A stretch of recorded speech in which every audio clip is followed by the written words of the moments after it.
do you avoid perfume when you don't want to associate it with a certain experience or feeling?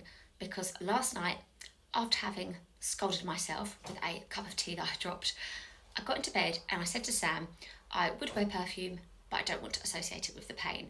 And he was like, you should talk about that. So let's talk about it. Do you ever see ahead for a day and think, I'm not putting on a perfume?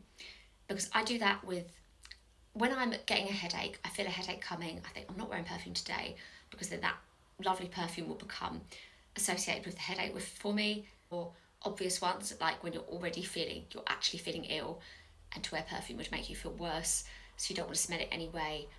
There are certain, sad days we deal with in life where maybe we don't want a perfume to become associated with that memory. I have in the past, for funerals, for example, picked very carefully, and I have to say it's scents that I don't love that much. It feels really weird saying that, because that then feels like a disservice to the person who you're mourning if you're picking something you don't love, but you don't want to be reminded of a sad time in life, do you? So yeah, last night, after a tricky hour and a half, feeling sorry for myself, dealing with the burns, I didn't want to wear perfume, but it tied in really nicely with a scent combination that I wanted to try.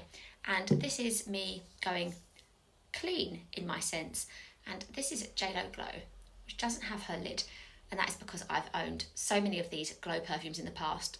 I mixed them up and didn't have the lid for this one, but this perfume, I heard it said, was meant to be JLo wanting a perfume that gave you that fresh, fluffy towel from a hotel feeling. And it's grapefruit, it's a bit of neroli, I think, it's a little bit of rose, and it is a fresh, out of the shower perfume.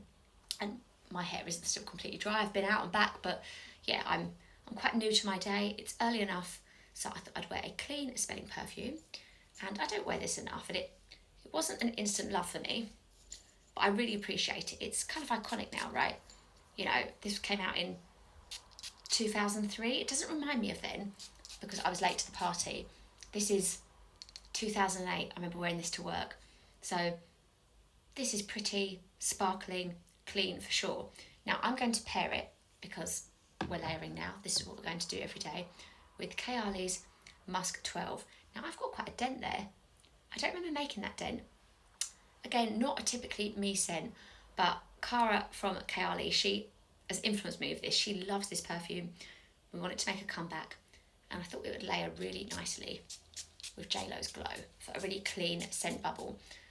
Now, I don't know if it's my having been upset last night with my burns. I cannot think of another clean perfume from my collection to pair with these, so help me out if you can think of one, or just give me your